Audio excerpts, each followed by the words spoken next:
Well, welcome back to another PFF podcast. I'm Mike Renner, joined today by Steve Palazzolo, and got a few housekeeping things to take care of right off the bat. We've been trying to make this podcast as good as possible. You guys have been supporting us all throughout this off season, and we would like to ask a favor from you guys to help us, like I said, make this podcast better. If you could fill out a survey for us at survey.libsyn.com/PFF podcast. It is in the description of this podcast. If you guys could take just a couple minutes to fill that out, it would be a big help for us going forward. It's really only 20 seconds, Mike. Okay, it's really only 20 seconds. A couple minutes. It depends on how quick you are with technology, Steve. I don't know. I'm not going to judge you if you are slow. Click, take 20 seconds, and that's it. Okay. 20 seconds of your life, maybe 30. And it would be a big help for us. And we have some incentive for you guys. Steve, we're running a raffle. Is that right? Yeah, we are. We've got 2 new products on the site, profootballfocus.com/subscription. So first of all, I suggest you go there and check out what we're offering. But it's PFF Edge, which is a $40 product, a ton of great stuff out there if you're a fantasy player or just a diehard football fan. And then PFF Elites. This is it's called Elite, but this is the package that you want, $200 package. And we're giving away a free one. And it has all of our signature stats and award-winning fantasy football analysis, which I used to beat all my old hometown buddies and everything. Oh, I win all my fantasy leagues, yeah. Yeah, I mean, honestly, sometimes I don't even research a ton. I just kind of pull up all of this stuff from PFF Elite, use it on draft night, use it throughout the season, and that's it. You know, I don't even need a ton of prep because I have everything I need. So we're going to give that away to someone who leaves a 5-star review. We've been doing this the last couple weeks. So all you have to do is go to iTunes, leave a 5-star review, leave your Twitter handle or an email address so that we can get in touch with you. And last week we did a giveaway. I believe it was at msantiago_21. Congratulations. You won PFF Elite. So free $200 product. So again, the other thing, the survey might take 20 to 30 seconds every time. This might take closer to a minute and a half, but I think the payoff is well worth it. Yeah, so please do that, and we have a great show for you today in honor of the PFF 50 that we've been releasing this all throughout this week on Twitter, which is we're counting down the top 50 players in the NFL to go head-to-head with the NFL's top 100 list, which is, I'll just say it, it's a joke. They have players voting on it. I think Adrian Peterson's still in the top 100, which if you think that's the case, well, you probably should have signed him for a bigger contract this offseason. It's just, we have been counting down the top 50, so we're going to, Steve and I made our dream teams with those top players in the NFL to just say, who would we pick if we had to, assemble a roster of 22 players, 11 on offense, 11 on defense, to win any game. And the caveat is we're doing 11 personnel, so 3 wide receivers, 1 running back, and 1 tight end. No fullbacks. This is not 2004. No fullbacks. Kyle Absolutely Juszczyk led all fullbacks last year with 465 snaps, which that's not even about half the snaps that the Ravens had offensively. So no fullbacks. This will be a fullback-free podcast, I believe. Yeah, that's all. That's the last fullback mention you'll get. And then on defense, they're in nickel, so 3 cornerbacks, 2 safeties, 2 linebackers, then whatever we want from the front 4 to look. If you want 4 nose tackles across the front, we're free to do that, but I don't think that's what mine's going to look like. So let's kick it off with the debate that Steve's been, me and Steve were actually having right before we went on. The quarterback position, Steve. Yes. Who are you going with, and why are you going with Tom Brady? I'm going with the greatest quarterback of all time, Tom Brady. You guys really screwed up your top 5 quarterback rankings, the fact that you were even debating this a couple weeks ago. Tom Brady, best quarterback of all time in all situations, and coming off the best season, not only of his career, but the best season we've seen in PFF history. Throw for throw, overall grade was the best we've had, best we've seen, finished it off with the great Super Bowl comeback. So, yeah, I'm going with Brady.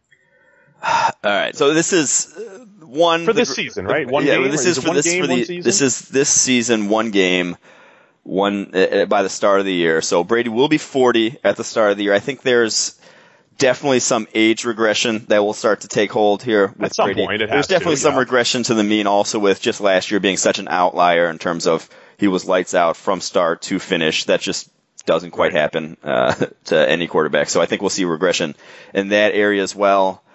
I'm not even sure though by the end of last year that Brady was playing better than Rodgers though, is the thing. I am going with Aaron Rodgers, as I've just said here. Rodgers was at the end of last season beating ridiculously good defenses all on his own, it seemed like. The Giants game, the Cowboys game, those were just Aaron Rodgers making plays that it really came down to him and his arm and nothing else. And those were two of the best secondaries in the NFL. So, they both played the Falcons, right? Both Tom and Aaron Rodgers. They did. One's defense gave them a chance, the others didn't, though, in that game. I mean, they did give up 21 points really quickly right off the bat. And then they gave up 21 points for the entire game as well, compared to 44 for. Yeah, the Patriots started to control the ball in the third and fourth quarter offensively. No, they got some help. You keep going. So I feel like that argument is one of your favorite arguments, that the Brady's defenses look good because Tom Brady, controls the ball and doesn't turn the ball over. I mean, Aaron Rodgers turns the ball over less though than Tom Brady does. So that argument doesn't really hold up in the Rodgers versus Brady debate, in my opinion. I think there's something to. No, I don't think it's not. I'm not saying that's a huge win for Brady either way. Brady's always a little bit lower when it comes to turnover-worthy plays though than Rodgers. I don't know what the actual turnover numbers are. He's always lower in turnover-worthy plays. He's the best in the league year over year. Brady. Taking care of the ball. And then last year he was tops in big-time throws, too. Shout out to the big-time throwcast. So I know he's going to regress at some point. He's going to be 40 and all that stuff. But I know people like to poo-poo QB wins. We were just discussing it before.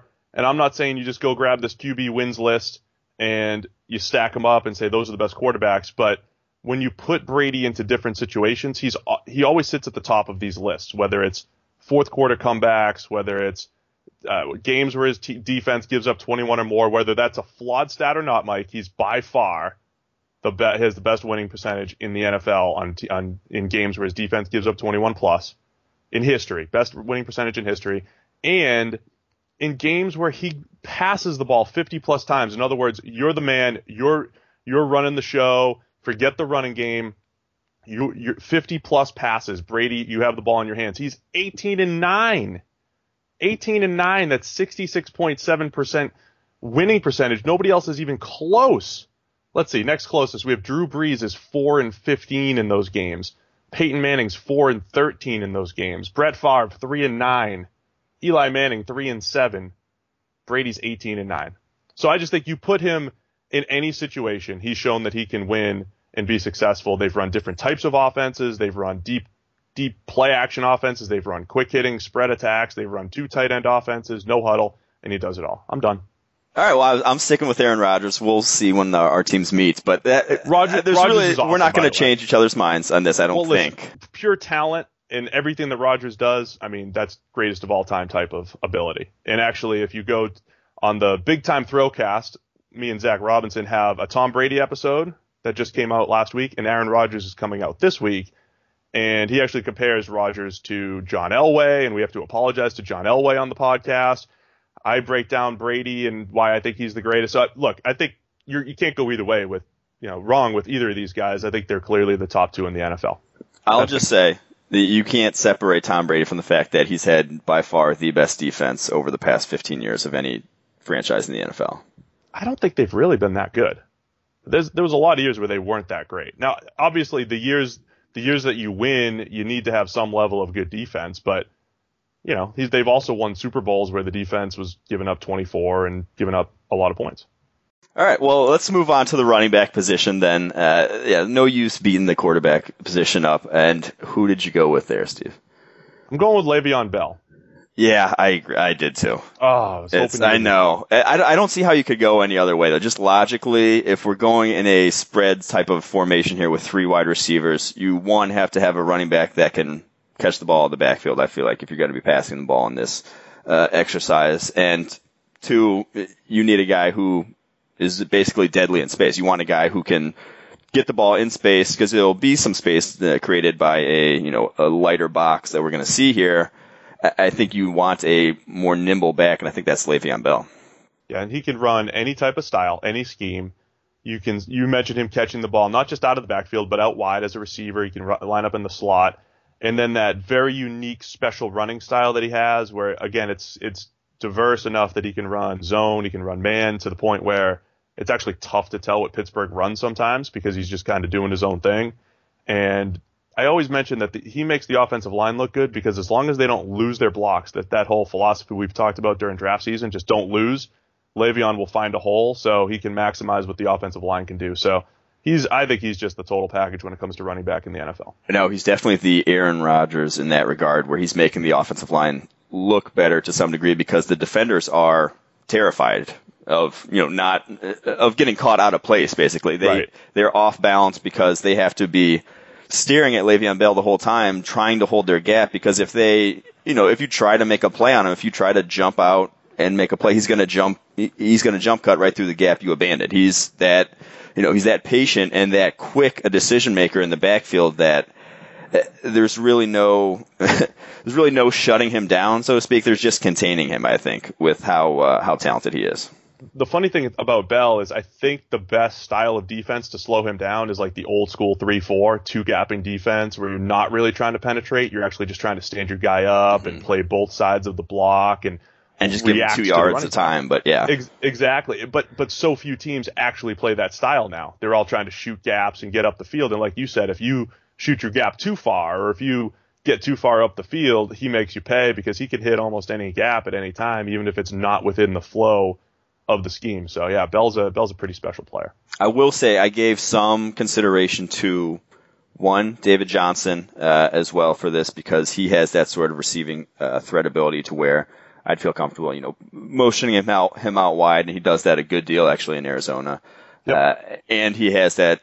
He did not have a good offensive line in front of him last year in Arizona, and still put up good numbers. So I gave credence to him a little bit, and to Jay Ajayi, who I think is maybe the best pure runner in the NFL right now on certain run schemes. I think he runs outside zone better than any running back in the NFL. He runs just so damn hard.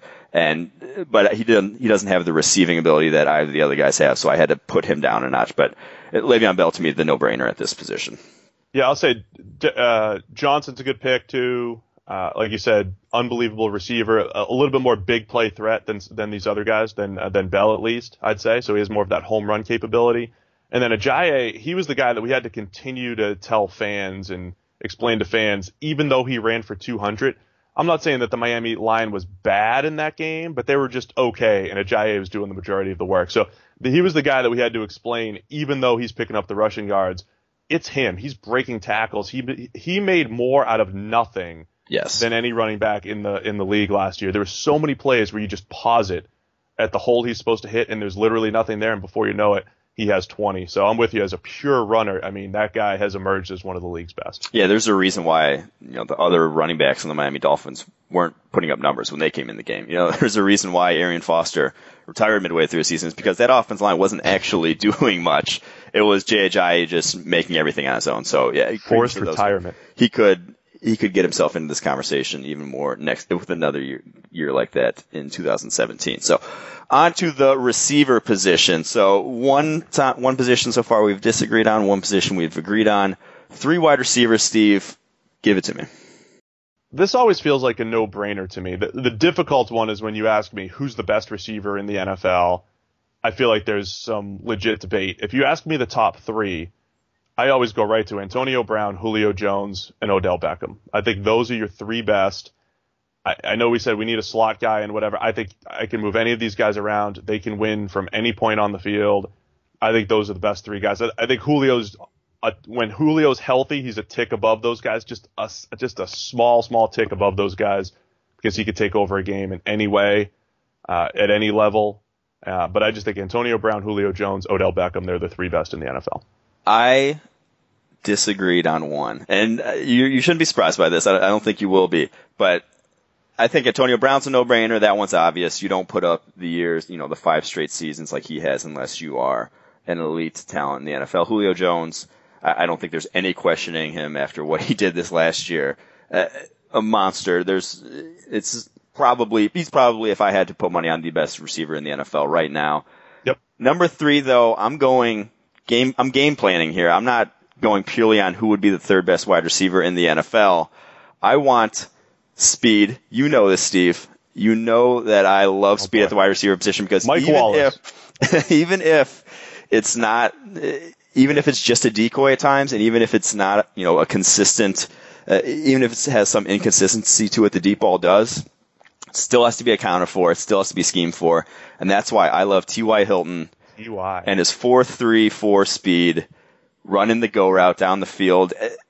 For his career, his yards per catch average is over 15, I believe. Yeah. And has just consistently been a deep threat year in, year out. Even when he didn't have, Andrew Luck for a good portion of that 2015 season, still averaged 16.3 yards per catch.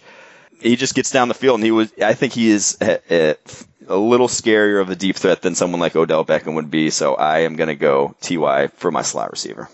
Yeah, I don't hate it. I mean, I think I'd rather have Odell Beckham either in the slot or outside, but T.Y., not only did he led the league in yards last year, which, yards can be overrated, but he's been productive every year of his career, like you mentioned, and a big play threat, a legitimate big play threat. And I think he's the guy that comes out in the draft and he's 5'9", and you pigeonhole him in the slot, but he can win on the outside as well.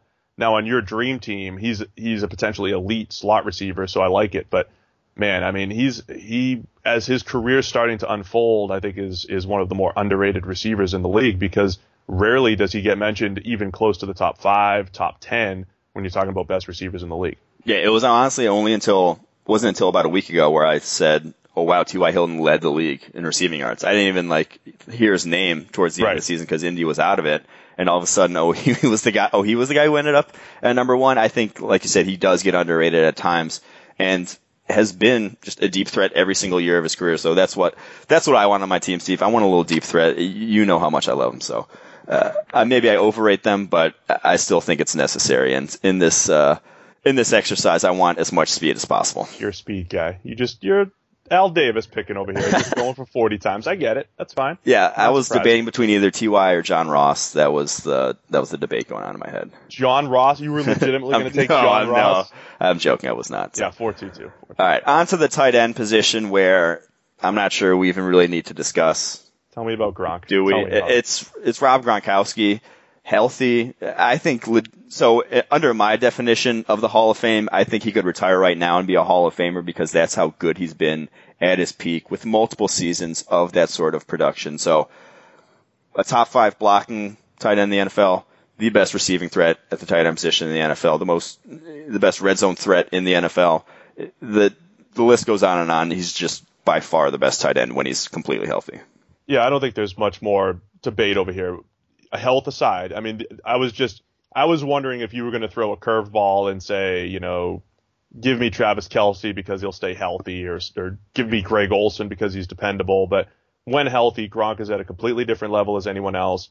Of course, pairing him with Brady in the Patriots offense that takes advantage of that skill set. They put him in position to win and to, put him out wide, put him in the slot, put him in line, and he can do absolutely anything. So I'm with you. He's a Hall of Famer if he retired right now. I think the only question is, does he stay healthy enough to become to have the longevity to be the best tight end of all time, because he's just been incredible. The crazy thing about Gronk, that I get that he had back issues coming out of college from Arizona. How does a guy like that still not get recognized as the elite talent that he is right now? How does that still fall to the second round, pick 42 overall?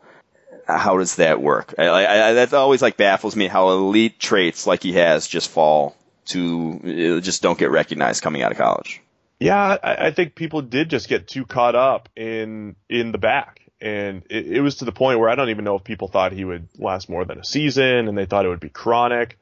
But I think it does speak to his talent. It's a tight end, Mike. How many you hate taking tight ends in the first? Yeah, I know. I told you that. Yeah. So you hate taking tight ends in the first, and then you throw a potentially career-threatening type of back injury. The fact that he even went in the second, I think, speaks to just how talented and how good he is. I do think that injuries in the draft get overrated far more than they should. I think a lot of times it's not. There's rarely guys come out and just have never, been able to get back healthy unless they have, a very obvious Jalen Smith type of injury. But other stuff, I don't know. That's just. Especially when you talk about first contracts. The same thing happened in baseball. people remember back a few years ago, Tim Lincecum, he's undersized, he's throwing 95 plus, and everybody's like, well, you know, he's going to break down because he's too short. It's like, well, if you get 5 elite years out of him or 5 really good years out of him, isn't that worth it? You know, and the same thing with Gronk. You get that first contract out of him or a guy that's injured, it's probably worth it. All right, yeah, no debate on Gronk, easily our tight end one. On to the offensive line now, where this is where it's going to get interesting. Let's debate here. Let's start at the tackle position, Steve. The blind side, your favorite position in the NFL, obviously, that you've spent your career trying to deface and defame as to its importance. It's just another tackle position in my life. But exactly. It's good to see that the NFL and others are catching on. That left tackle might tackle though, Steve. The blind side. Who is protecting Tom Brady for you? Give me Tyrann Smith. Ooh, interesting. I go back and forth here. Joe Thomas. If it was a year ago, I'd take Joe Thomas. I just think the level of consistency he's had since 2007 has been absolutely incredible. Trent Williams has had years where he's played like the best left tackle in the league. I think the combination of youth and talent and run and pass game ability, that pushes me to Tyrann Smith as my guy. No, I do love Tyrann Smith, but I'm going to go a different route here, Steve. I'm going to go Joe Thomas for left tackle, and I think it's because you mentioned the consistency aspect. Every single year, top pass protector in the NFL. I want that. I still think even at his advanced age, you know, being 32, I believe he is now, I still think he's still going to be a top pass protector for at least a couple more years. I want pass protection first, and he's been that guy and still will be that guy. So I'm with you there. I mean, he's outstanding. He's awesome. Sometimes on a rainy day, I just fire up some Joe Thomas tape. Makes me happy. You know, I just love watching him pass protect and some of the stuff he could do in the run game.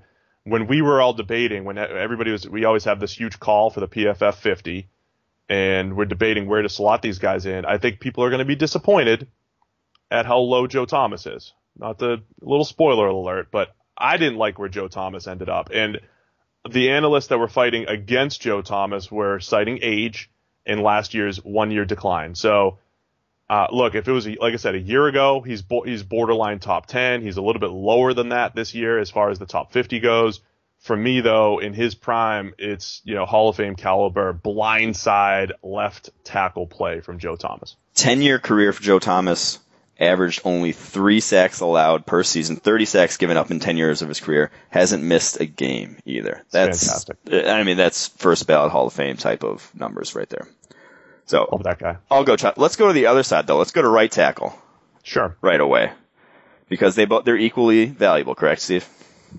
They are equally valuable. All tackles matter. If you guys haven't caught up on that, my 2013 piece, just search Palazzolo and left tackle's overrated. And I explain why the left tackle has been so overvalued compared to its right tackle brethren, because the right tackle has to go up and face the guys. I bet every edge rusher that we list is a guy that beats up on right tackles when we get to the defense. So you need to have a good pass protecting right tackle. You can't just throw the big slow guy over there anymore. Tough to pull out the best right tackle. I debated Jack Conklin a little bit from Tennessee, but I went with Lane Johnson from Philadelphia. I just think when he's healthy and not doing drugs or whatever he's doing to get suspended, Lane Johnson. Sorry, Lane. The athleticism that he has in the run game, pretty smooth in pass protection. I think he has the ability to be the best right tackle if he can just put together a full season.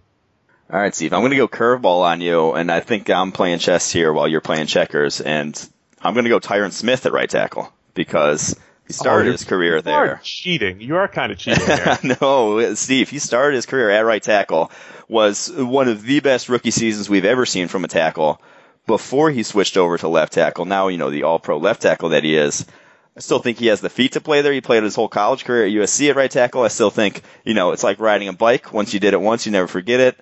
He'll go back over to the right side for me, and I don't think there's a debate between him and Lane Johnson. I think easily I'd take Tyrann Smith over Lane Johnson. If I knew I was allowed to just pick 2 left tackles, I would do that. You are playing a different game. He's not. I mean, if you were just pick a left tackle that never played right tackle, that's a little different, Steve. But Tyrann Smith, he's done it before, and in the NFL at a high level.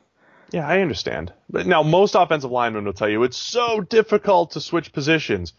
And they'll say it's like asking a righty to throw lefty, and it's like, no, it's really not, because guys actually do it all the time. Like, the day-to-day grind of doing it is probably difficult, and it's different footwork and all that stuff. But guys switch from left tackle to right tackle all the time and have success. It's not this impossible task. So you would probably have some success getting Tyrann to, like you said, ride the bike once again. So yeah, you beat me there by you outsmarted me there, I think. So there we go. All right, that's all I wanted to hear. Let's kick it inside the guard, though, because obviously Tyron Smith would be probably the best right tackle in the NFL right now if he was still there. So in the guard, left guard, Steven, who are you going with and why? I'm going Josh Sitton.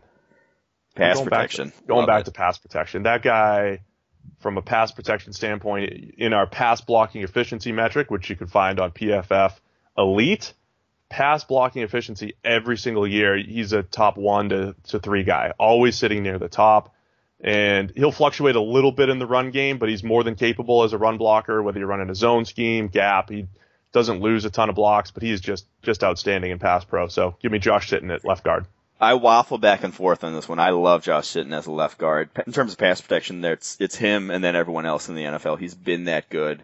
Like I said, I think he led the league in pass blocking efficiency now for 4 straight seasons. So he is the class of the guard position in terms of pass protection. But he still leaves some to be desired as a run blocker. Getting up there a little bit in age, I think the best left guard in the NFL right now is Collegio Semele. Has proven he can do it in an outside zone scheme, can proven he can do it in gap schemes, can go straight forward, can play on the move. And, oh, by the way, this past year had by far his best year in terms of pass protection. He hasn't allowed a sack since week 5 of 2015. So much to like for Collegio Semele. He's only getting better. I think he is my left guard selection. So are you sucking up to him after he called you out on Twitter? He did call me out on Twitter. That did happen, and this is not a suck up in no way, shape, or form. I don't feel the need to prove myself to a guy I'll never meet, probably. Hopefully, I pray to God I'll never meet after that. But yeah. I know, right? After you said the finishing was overrated, and he gave you thinky face. Did he thinky face emoji it? Like, what did he do? He said something like, "Man, what the hell are you talking about?" Or I don't know. He didn't agree with me. Let's just say. I respect you for just putting that aside and saying pure business. You know, like, I could see you guys, you're in the locker room, you got to hash it out day one, right? You got to go back and say, look, let's, this is in the past. You know, I said something stupid, you know, and, I didn't though, let's move on. But I would, no, you didn't. I would probably admit, I'd probably tell him I did. Well, yeah, he's a big man, so show some respect. But I appreciate you, you know, pure business, just get the best player. All right, on to the right guard position, Steve, where, again, I think another one that's a no-brainer. Yeah, it's Marshall Yanda. And, you know, you don't hear too much about guards and Hall of Fame and all that stuff, but if you guys want to watch what a Hall of Fame guard looks like, start watching Marshall Yanda, Baltimore Ravens. My favorite stat, or, well, not really stat, but my favorite note about Yanda is that he started his career as a right tackle in 2007. We went back and regraded 2007 a couple of years ago, and that was the year Joe Thomas came into the league and all that stuff. And Yanda was one of the best in the league. He was our 5th rated right tackle, number 2 right tackle in the NFL in 2007, and he's been even better when kicking into guard. So Yanda is a special player and a guy that has shown that he can play tackle or guard at a high level. 100% agree. Hall of Fame pace for him. One of my favorite stats about Marshall Yanda, and this goes to Collegio Semele too, was back in 2014, the fact that Justin Forsett averaged 5.2 yards per carry and gained 1,400 plus yards, including the postseason, behind that offensive line. A journeyman, scat back went for one of the, an incredibly impressive statistical season because of just how damn good that offensive line was in front of them. Right. That to me is still one of the better offensive lines we've seen in the PFF era. And they've changed their scheme. Mm-hmm. They've run an outside zone heavy scheme, and they've run more gap stuff. I mean, they've changed a lot during Yanda's career, and always grades well. Solid in pass protection, just really outstanding in the run game. Yeah, Hall of Fame pace if it were me voting. So I think he's still going strong. Like he still has years going in front of him. So All right, on to the center position where I think we'll agree again, unfortunately, but I want to hear yours first here. I know you have Travis Frederick, right? I do. He's the best run blocker at a position where I'm going to actually covet run blocking in terms of as opposed to pass protection. Yeah, so most centers don't give up a ton in pass protection anyway. Like, the difference in the good versus the average versus the bad pass protector. You don't want a bad pass protecting center. I mean, that can be absolutely disastrous, but the difference between the elite pass protecting center and the good one is probably a handful of plays over the course of a season. It's more of a help position than you Right. rarely are one-on-one against, a defensive tackle. Right. And if it is, it's a nose tackle who's not necessarily going to be there for pass protection anyway. And if you're giving up a high level of pressures, I mean, a lot of them might be coming on stunts and their mental errors and whatever. But Travis Frederick as a run blocker, they run a lot of zone. They run a little of everything in Dallas, but they run a lot of zone. There is not a sweeter block in the NFL than watching him reach block the shade nose tackle, Mike. And I don't know if you want to give some details about the reach block, man. He has to do something where most centers either get a little bit of help from the guard, or and he has to get around. What he actually has to do is gain so much ground to get in position to make this block that they either give some help from the guard, or they just tell the center, you know what, if you can't do it, just push instead of getting all the way around. Just push him, and the running back will adjust. But what Frederick does is, without any help, gets around and makes this block that most centers just can't do.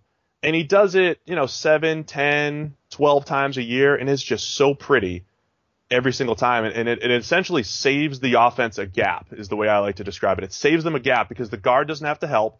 The guard can go find a linebacker. He's not going to be slowed going to the second level. And if you make this block, it almost automatically leads to a big play. That's why I love Frederick so much, that reach block. And it's funny because he, coming out, was the slowest offensive lineman at the NFL Combine. Yet, I don't think there's a center who's quicker off the ball, from snap to, getting contact with a defensive lineman than Travis Frederick. He just has that motion completely down and explodes out of his stance so well at it. And they can play with balance. There is not a better run blocking center in the NFL for my money. If you want to watch him at his best, go watch him against Linval Joseph, one of the better nose tackles in the NFL. He didn't lose against Linval in that entire game against Minnesota in Week 13. Was fantastic. That was him at his best, even though it wasn't a dominant performance by any means, but considering the competition he was going against, for him not to have any really bad blocks in that game was very impressive. So yeah, and just going back to the 40 time thing, he ran about 5.55 or 5.56 or 5.6 or something ridiculous. I actually talked to Bill Callahan, the Washington offensive line coach who was there. Yeah. I'm name dropping. Who was there in Dallas when they drafted him, and he was telling me about the workout, and he said, I didn't care about the 40 time. I just watched him work out. I watched him fire out of his stance. And Callahan's one of the best coaches in the league, and I think he may have made a couple adjustments with him at the workout so that he could see, can he make that block? And he was like, man, that's our guy. Got to go get him. And of course, Dallas takes him in the first round. Everybody's laughing at the Cowboys. Now they have the best center in the league, Travis Frederick. So yeah, he is extremely fun to watch if you're in to center play. And I'm really not into center play unless it is elite play, and that's why I like watching Frederick. Center play, that sounds like center play. All right, let's go to not into that. Let's review our offense. So I had Aaron Rodgers at quarterback, Le'Veon Bell running back, Antonio Brown, Julio Jones, T.Y. Hilton as my wide receivers, Gronk at tight end, Joe Thomas left tackle, Tyron Smith right tackle, Collegio Semele left guard, Marshall Yanda right guard, Travis Frederick at center. Steve, who did you have again? I took Tom Brady at quarterback. I agreed with you with Le'Veon Bell at running back. Agreed with Antonio Brown and Julio Jones at receiver. Only difference is I had Odell Beckham instead of T.Y. Hilton. We both had Gronk at tight end. I had Tyron Smith at left tackle, his real position. Lane Johnson at right tackle, a little different from your setup. I had Josh Sitton at left guard, Marshall Yanda at right guard, and both had Travis Frederick at center. All right, let's kick it to defense then, and the second most important position on the NFL field for my money, pass rusher. Steve, who did you go with? Well, since you've already run down the D-line for us. D-line. I mean, there's 4 Hall of Fame type caliber players that I think are kind of no-brainers here. It's Khalil Mack, Von Miller, J.J. Watt, Aaron Donald. Who's playing nose tackle? Doesn't matter. Do I need a nose tackle? You going to stop the run, Steve? I don't need to stop the run. You already said you're going to be a pass-first team, that you don't care. I'm spreading it out. I'm going to still run the ball. Got Le'Veon Bell, Steve. J.J. Watt could play one tech if he needs to. Okay. Donald could play one tech if he needs to. Those are my guys. I have backups on this team, don't I? Yeah, I guess. It's fair enough. All right. I agree. Okay, look, I know you probably have Damon Harrison at nose tackle. If I need to have a nose tackle, it's Damon Harrison. I have Aaron Donald playing 3 technique. And then I have to debate J.J. versus Vaughn versus Khalil on the edge, and I'd probably go J.J. and Vaughn, and Khalil Mack gets pushed out. Okay, fair enough. Is that your team now? Is that duplicating your team? No, I still went differently. I went Damon at the nose tackle, Khalil Mack at the edge, J.J. Watt, obviously, and then I went a little curveball, and I want Brandon Graham at the other edge position, because I want someone to consistently push the pocket be a bull rusher. I think that's exactly what Graham does best. He can just collapse the pocket every single time. Yeah, you're thinking outside the box. I think you're overthinking it, though.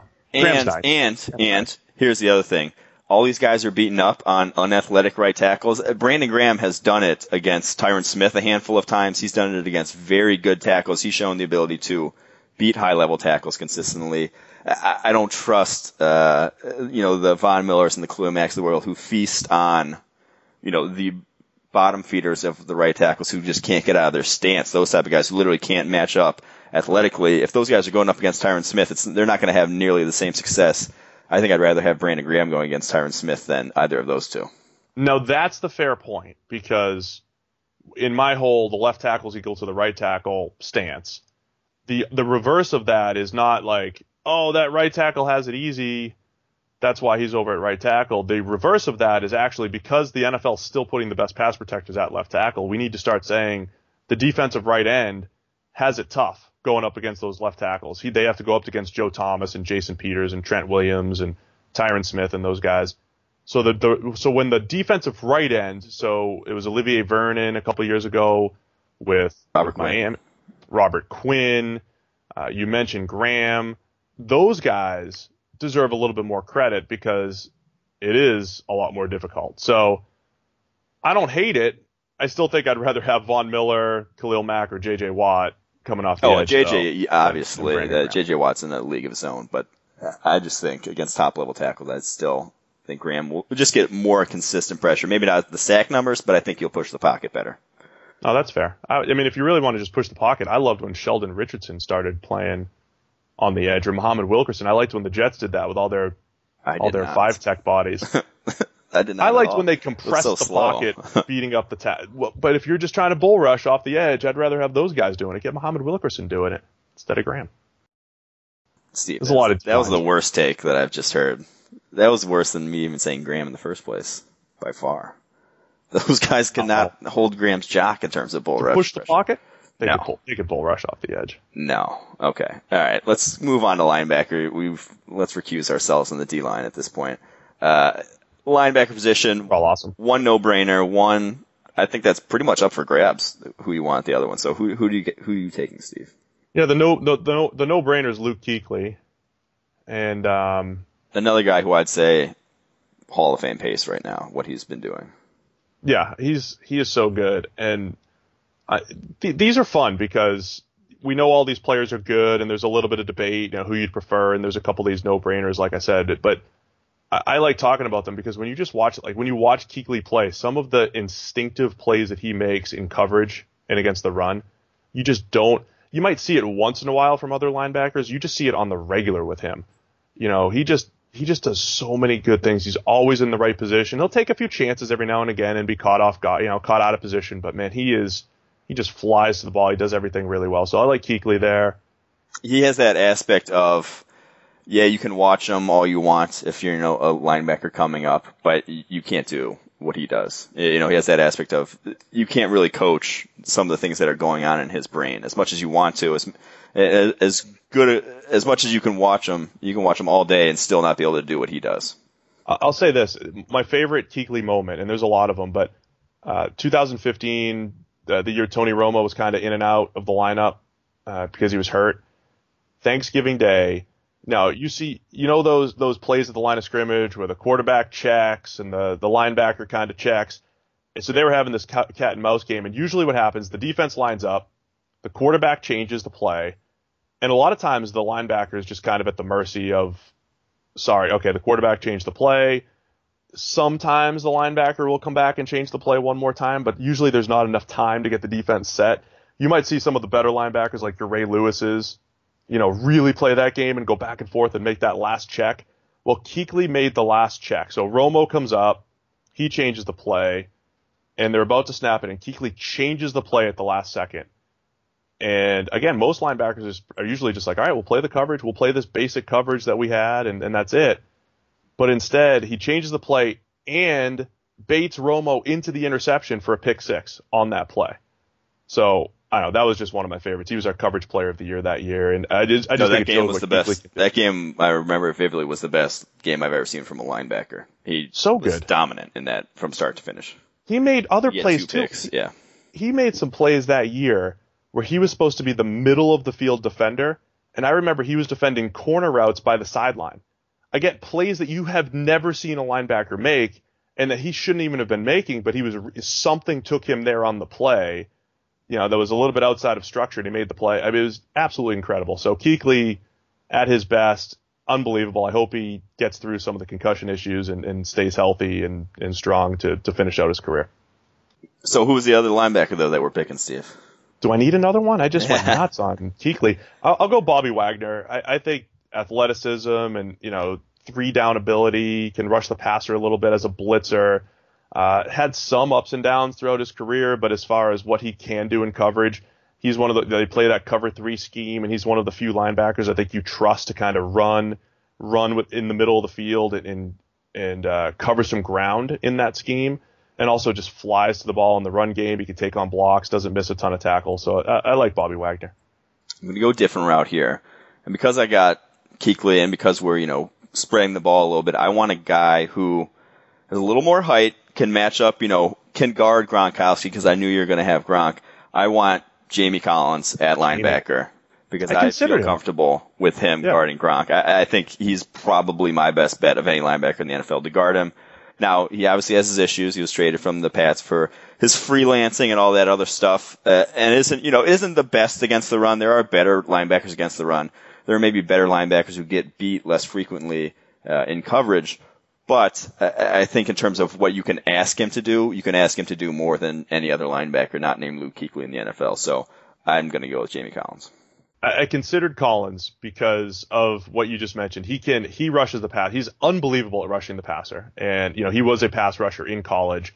And then a pass rusher that becomes a linebacker in the NFL is all of a sudden lining up against running backs for the most part. So he destroys running backs as a pass rusher. He has the ability against the run. He's a good striker, good with his hands and all that stuff. He's just weird because he does get caught out of position every now and again. He has some lulls in man coverage and everything. But as far as athleticism, what he's capable of, very, very good all-around player. All right, on to the secondary. 3 cornerbacks, Steve. Who are you taking? All right, so we're going 3 corners. So with my wide receivers, I just kind of grabbed the top 3 guys and said any of these guys can line up anywhere in the field and win. I think with corner, you do need somebody that specializes in the slot. You can't just take anybody. So my outside corners, I'll take Richard Sherman and Patrick Peterson. So I'll take the length and speed of Patrick Peterson. He can cover your big receivers. Sherman can do the same thing. Sherman's a little bit better in his zone scheme, and Peterson's better in man. Maybe I don't have a good identity on my offense right now. Hybrid defense. You don't have to play man on every snap, or you could. Yeah, you don't do the same thing all the time. But I know that I've got 2 legit corners out there, and they give me Chris Harris in the slot. And I thought we might agree on this, and we do. I really don't see how you can go any other way than Sherman and Peterson at the cornerback position. just in terms of consistency, no one's been able to match them, I don't think, over the past 3 years. Obviously, withstanding the year Patrick Peterson was struggling with his diabetes. So outside of that, he's been a shutdown corner. Richard Sherman the same. No one's really been able to match. I debated Aqib Talib, but in my heart of hearts, I don't think that I'd rather have him than either Sherman or Peterson. Talib, I'll say this, Talib's top end play is outstanding. Yes. And it is comparable. So there were points in the 2013 season with the Patriots, 2012 with the Patriots, and during his run with Denver, where his top end is right up there. There's always been a bit of a consistency issue with Talib. Last year, it was probably the best all-around season he's had, though. Yes. In the slot, though, this was much more of a debate for me. Obviously, if someone like Tyrann Mathieu would have been completely healthy and not have the serious injury issues and didn't really look like the same player a season ago coming back from that ACL, if he was completely healthy, I might have gone him. Also love what Casey Hayward can do out of the slot. I know he didn't play there last year, but that 1 year he had his rookie year in Green Bay was unbelievable. One of the best slots seasons I've seen from the cornerback position.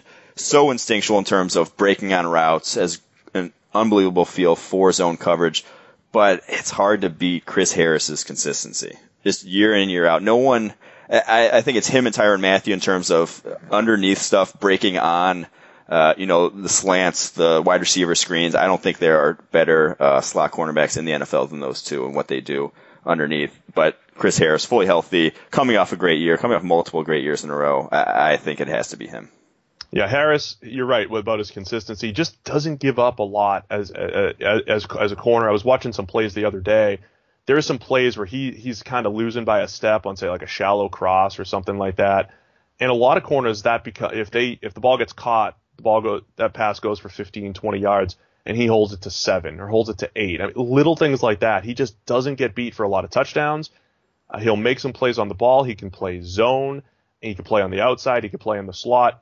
I would have been interested if you did have Tyrann Mathieu and Jamie Collins on the same defense, though. You talk about that versatility, what you can do with Tyrann Mathieu, because he's the best blitzer and run stopper, I think, at the slot position. Guy that is essentially like an extra linebacker on the field, so he brings a lot more versatility. I don't think he's as pure of a coverage defender, though, as a guy like Chris Harris. Yeah, you would. A lot of people would think a 5'9" corner like Harris would struggle in the red zone. He's given up 12 touchdowns in his 6-year career. 2 per season. That's ridiculous numbers. Incredible. So him and Sherman are kind of different body types, obviously, but they're similar as far as, people want to find, non-Seattle fans are always like, well, Sherman gave up this or he gave up that. Both of those guys do just a fantastic job of tracking down in the red zone and making sure that they don't give up touchdowns, which is kind of an important part of the game.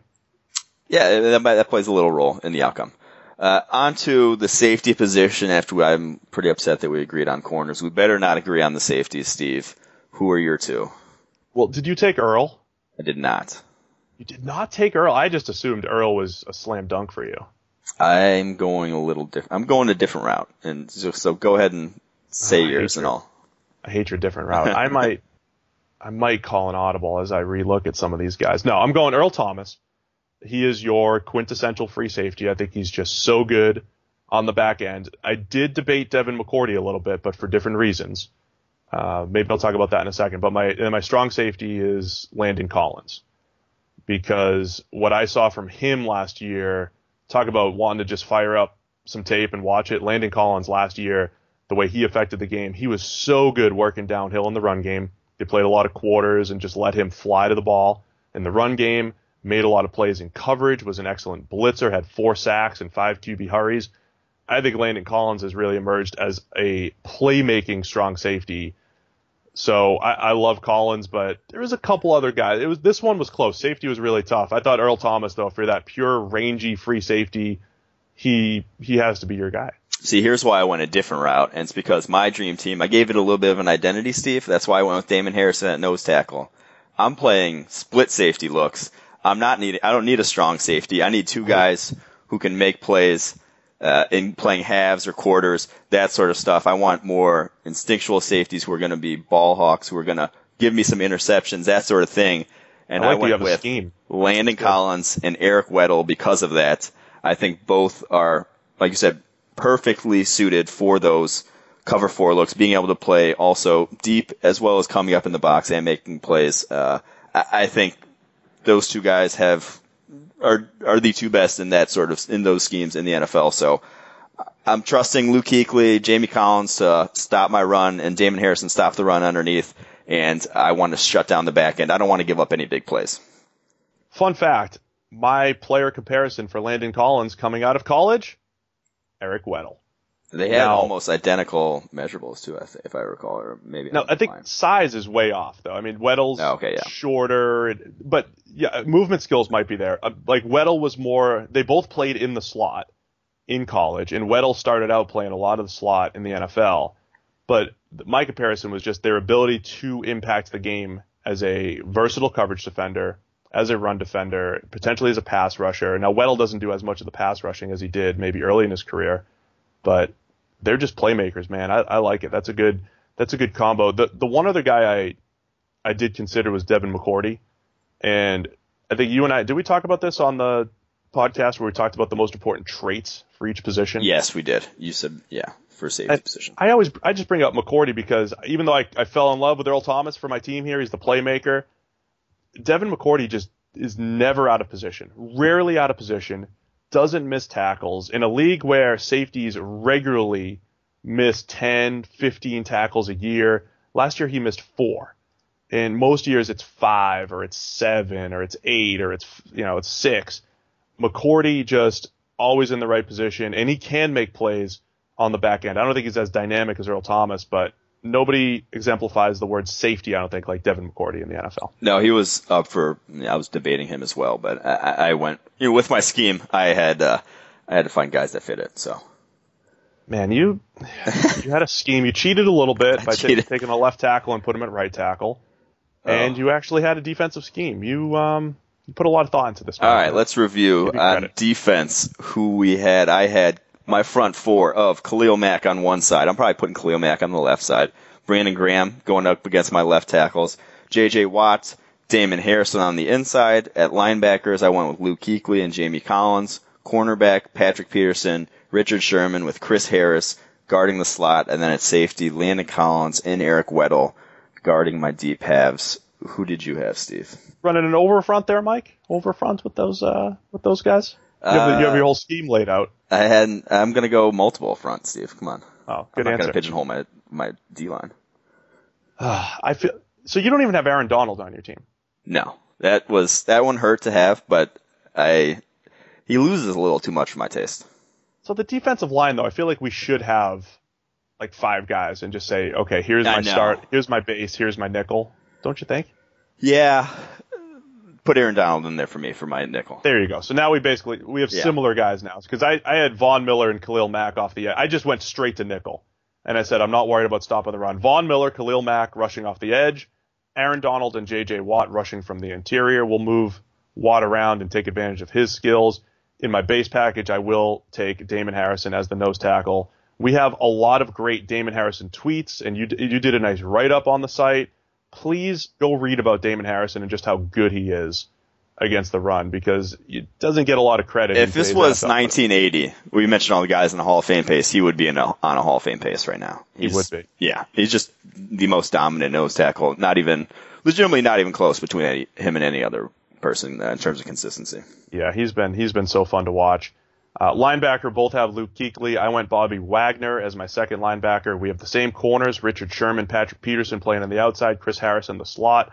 And then I went with more of a single high look, Earl Thomas playing true free safety, Landon Collins of the Giants playing strong safety. And I think we're going to win in a head-to-head game. Go ahead and let us know who you think's going to win. We'll put up a poll in the coming days on let us know, Team Steve or Team Mike. I obviously think I will. Steve obviously thinks he will, but we'll let you guys decide. Make sure to leave a review on iTunes with your Twitter handle or email address to try to win a free year subscription of PFF Elite, a $200 value. And please, please, please check out the survey. Make sure and go fill that out. Like Steve said, only 20 seconds of your time, maybe a little longer depending on your technological savvy. It is survey.libsyn.com/PFF podcast. There's also a link in the description of this podcast. And we will announce another winner for the raffle next week. And who is on the Late Week podcast, Steve, that we're interviewing for the PFF history? I don't want to, I've been trying to get Ian Perks, and he's so good as an IT guy. I think this is the week we get him, so I don't want to commit to it, but I think Ian Perks, the guy who knows nothing about football and somehow built the PFF system, so Ian Perks will be on there.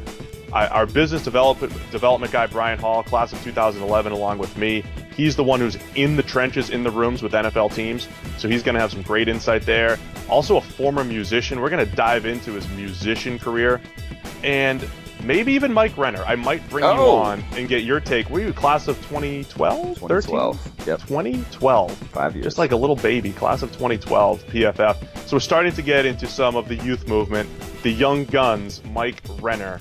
And then I think next week we'll get right into the real big guns, and that's Chris Collinsworth within the next 2 weeks. So the history of PFF Pod, be sure to check that out. There you have it. We will be back next week. Hope you guys enjoyed it. Have a good one.